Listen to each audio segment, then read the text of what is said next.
NBA, how LeBron lifted the Lakers down the stretch and why Kawhi's show-stopping performance couldn't rescue the Clippers.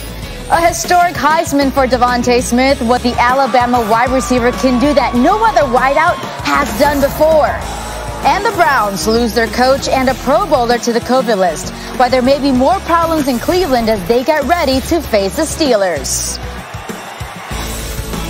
And really, it just comes down to you put your mind to it, you can do it.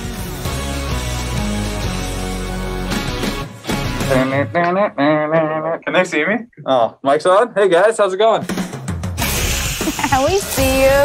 We see you guys out there. David Lloyd, Antonieta Collins with you. Thank you so much for hanging out with us this morning.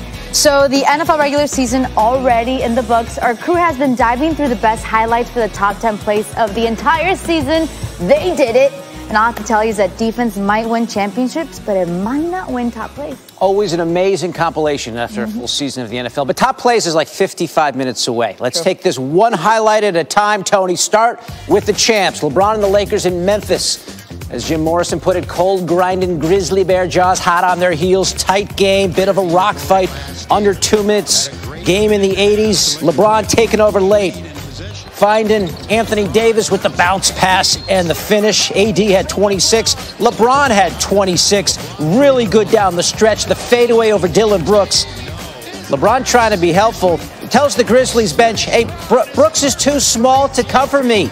Maybe try someone a little bigger. Yeah, he's down here. He's actually 6'7", but regardless, he gets that to go. So the Lakers up 9 with under 30 seconds to play. Kyle Anderson hits the 3. You figure this game's over. Where are we going to go for dinner? No. Oh. Davis turns it over. Tyus Jones fouled on the layup. Goes to the line, down 6 with 16 seconds. Makes the first, misses the second, but looky here. LeBron, he gets bottled up, turns it over. Brandon Clark puts it back. 3-point game with just 10 seconds left. Lakers inbounds. A little crazy, and then LeBron finding Kyle Kuzma for the easy one. LA escaped with a 94-92 win, their 4th straight victory. LeBron 8 points over the final 4 minutes to lead him to the win late. That's why he's great. You know, he finds a way to make those elite superhero types of plays. You know, our focus is on making sure that we don't need those superhero types of plays, you know, to close games out. But, you know, sometimes you do, and it's great to know that he can rise to the occasion the way he did. That was just the 3rd clutch time game LeBron has played this season, but it was his best performance of the young year. He connected on all 3 of his shots after going 1 for 6 in clutch time in his previous 2 such games. James and AD combined to score 12 of the Lakers' 14 clutch time points last night. Tony? David, Kawhi Leonard can do it all, but even that wasn't enough against his former team. Paul George out with a sprained ankle, leaving the Clippers short on firepower. Now, they trailed by as many as 24 points in the first half, but they would come back here in the 3rd. Trailing by 11, chipping away. Kawhi, he drives, dunks over the defense. He was doing his best to carry the team. Whenever he was on the floor, they were fine. The problem was when he was not on the floor. So 12 seconds left here. Clippers trailing by 4. Lou Williams with the pass, drains that 3. They cut it to 1. They were trailing by 19 at the half, so George loving it.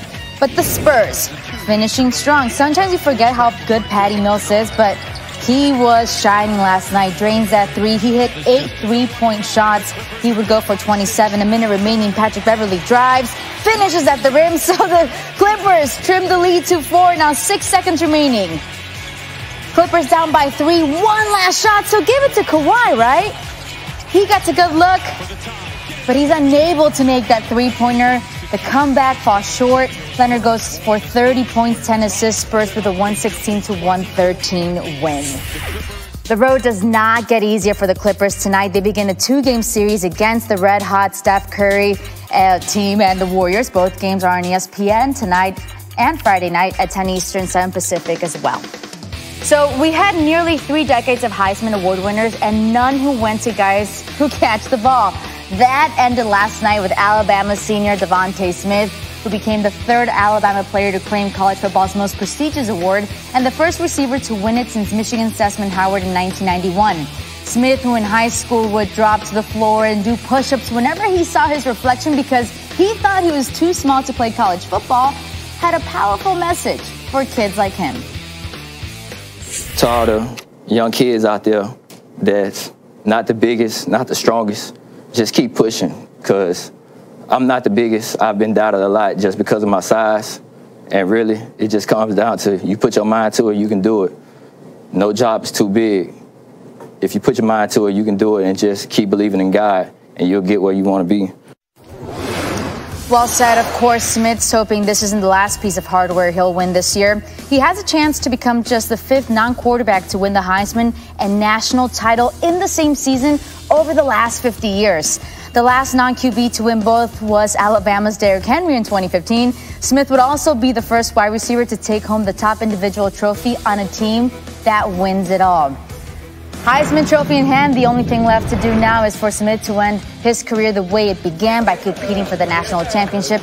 As of this morning, the game between number 1 Alabama and number 3 Ohio State remains scheduled for Monday night on ESPN.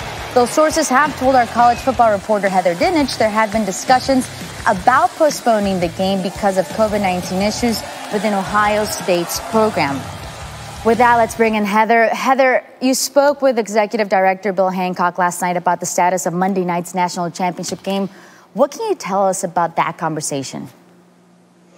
He said that there have been no changes. The game is on track and expected to be played on January 11th as scheduled. I reported last week that the CFP makeup date would be January 18th, but everyone I've spoken to has said that this game is going to be January 11th. I can tell you that yesterday I reported that the CFP before the season set thresholds as far as postponing or canceling games. I'm going to look at my phone because that's where I have the document. The information says an institution may postpone a game only if it has fewer than 53 roster players available to begin the game with the following minimum number of position players: 7 offensive linemen, 4 interior defensive linemen, and 1 quarterback.